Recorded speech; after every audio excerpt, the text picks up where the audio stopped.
All right, let's dive right into Exodus chapter 5. I want you to picture this. You've got two men representing an entire nation of slaves walking into a room to face the most powerful, most feared ruler on the planet. This isn't just a meeting. This is a high-stakes showdown, and believe me, it is about to go horribly wrong.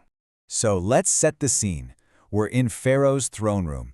Just imagine massive, towering pillars, gold glittering on every surface, and stone-faced guards watching your every move. The entire place is built to make you feel small, to make you feel powerless, and into this intimidating space walk Moses and Aaron. They're about to make a demand that could shake the very foundations of the Egyptian empire. Okay, verse 1. Moses steps forward. Picture it. He doesn't bow, he doesn't beg, he just stands there and speaks with this calm, firm authority, and his voice just echoes in that vast, silent hall. He says, "Thus says the Lord God of Israel, let my people go." This isn't a request. He is delivering a command to the king from a God Pharaoh has never even heard of. You can just feel the tension ratchet up. And now for verse 2, Pharaoh's reaction. He probably leans back on his throne, maybe with a slow, arrogant smirk. He basically scoffs at them. Who is the Lord that I should obey his voice? I mean, you have to understand, Pharaoh saw himself as a god, so this is just absurd to him. He ends with, I do not know the Lord, nor will I let Israel go. So that's not just a no, it's an insult. The battle lines have just been drawn. All right, on to verse 3. You can almost see Moses and Aaron exchange a look like, okay, that didn't work. So they switch tactics. The command failed, so now they try a plea, but with a warning attached. They say their God met with them and told them to go, and they add, lest he fall upon us with pestilence or with the sword. They're trying to reason with him, to show him this is serious, that ignoring their God could have some really nasty consequences. So, verses 4 and 5. How does Pharaoh, this powerful king, respond to a threat from a god? He doesn't. He looks at Moses and Aaron not as prophets, but as, well, union organizers disrupting his workforce. He says, why are you taking the people from their work? Get back to your labor.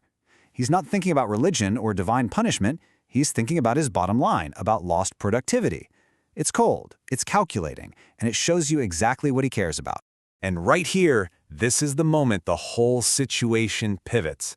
The negotiation is officially over. Pharaoh isn't just going to say no. He's going to retaliate. He's going to make an example of them, and he's going to do it by punishing every single Israelite. This isn't just a rejection. It's the beginning of a calculated, cruel punishment. So, verse 6. Pharaoh doesn't get his own hands dirty, of course. He summons his taskmasters and the officers. Just picture these guys. They're the hardened, brutal middle managers who run the day-to-day slave operation. They're the ones with the whips. And Pharaoh gives them a direct and chilling order right then and there. Now listen to the brutal logic in verses 7 through 9. First, verse 7, you shall no longer give the people straw to make brick. Let them go and gather straw for themselves. Now straw was the binding agent. Without it, the bricks would just crumble. Then comes verse 8, and you shall lay on them the quota of bricks which they made before. You shall not reduce it. So an impossible new task, but the same exact quota. And in verse 9, he tells us why. Let more work be laid on the men, and let them not regard false words. He's trying to crush them physically, so they won't have the energy to even dream of freedom. Which brings us to this number, 0. This is how much their daily quota of bricks was reduced. Absolutely nothing. It perfectly represents the amount of mercy, the amount of compassion Pharaoh has for these people. This isn't about productivity anymore. This is pure psychological warfare. Now for verses 10 and 11. The taskmasters go out to the fields where the people are working.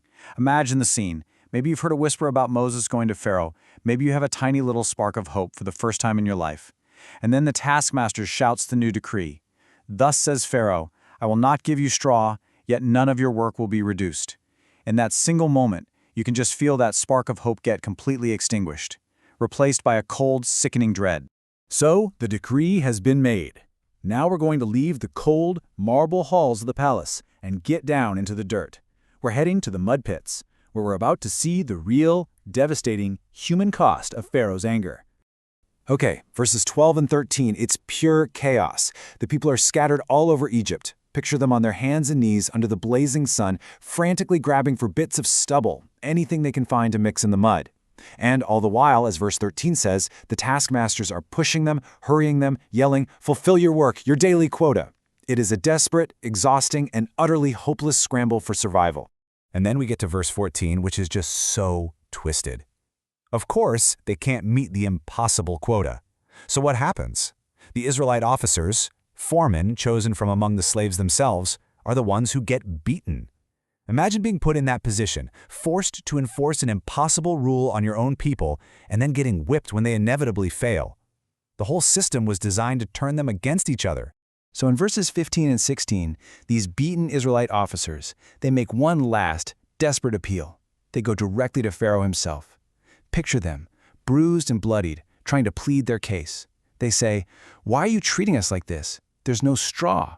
But they tell us to make bricks, and we're the ones being beaten, but the fault is with your own people. They're trying to appeal to his sense of reason, his logic. But Pharaoh's response in verses 17 and 18 is just dripping with contempt. He doesn't even listen. He just mocks them. "You are idle, idle." He throws the word at them like a weapon. "That's why you're talking about going to sacrifice to your God." And then he just doubles down on the cruelty. "Go now and work, for no straw shall be given you, yet you shall deliver the quota of bricks." He doesn't just dismiss their pain, he blames them for it. This leads us to verses 19 and 20. The Israelite officers finally see there's no way out. They leave Pharaoh's presence totally defeated. And who do they see waiting outside for them? Moses and Aaron. And in that moment, all of their pain, their humiliation, their despair, it just boils over into pure rage. They finally have someone to blame. And in verse 21, they just unleash on Moses and Aaron. Look at this contrast. The promise was deliverance, but what was the reality? They say, "You have made us a stench to Pharaoh." The promise was freedom. The reality? "You have put a sword in his hand to kill us." From where they're standing, Moses didn't bring salvation. He just gave Pharaoh the perfect excuse to destroy them all. So just think about where Moses is right now. He's been completely shut down by the most powerful man in the world. And now his own people, the ones he's trying to save, have turned on him. He is utterly and completely alone. This is the moment the hero hits rock bottom. This is a crisis of faith. And that brings us to the final verses, 22 and 23. Moses goes back to God. But this isn't some polite, formal prayer. This is a raw, honest cry of anguish. He basically demands an answer. "Lord, why have you brought trouble on this people? Why did you even send me?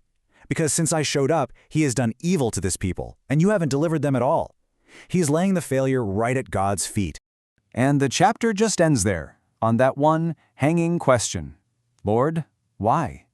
We've seen the demand, the arrogant rejection, the brutal punishment, and the complete despair of the people. Now the hero himself is questioning the entire mission. And it just leaves us there, in the dark, with Moses, wondering, what happens when the one sent to save everyone loses faith himself?